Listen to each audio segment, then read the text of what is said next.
Hello friends, আসসালামু আলাইকুম। আপনারা সবাই কেমন আছেন? আশা করি সবাই ভালো আছেন। আল্লাহর রহমতে আমিও ভালো আছি।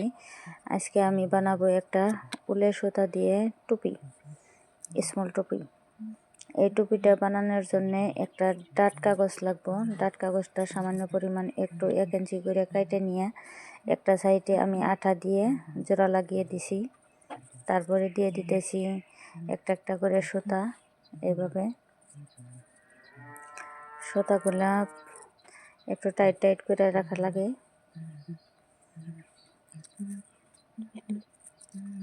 ফেসবুক, ইউটিউবে দেখা যায় এই টুপিটার খুবই সবাই বানিয়ে বানিয়ে ট্রাই করে করে দেখতেছে। আমি একটু দেখতেছি, দেখি কেমন হয়। দেখুন, সুন্দর করে এইভাবে দেওয়ার পরে সবগুলা সুতা ওই পাশ করে নেব। এইভাবে দিয়ে দিলাম সব কয়টা সুতা।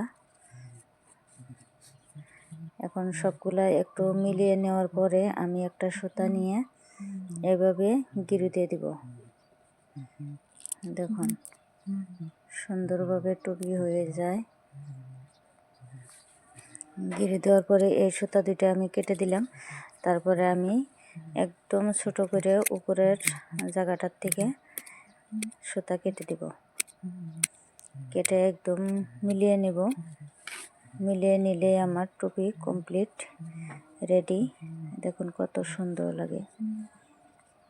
একটা আমি ছোট সাইজে বানাইছি, আর একটা একটু বড় বানাইছি।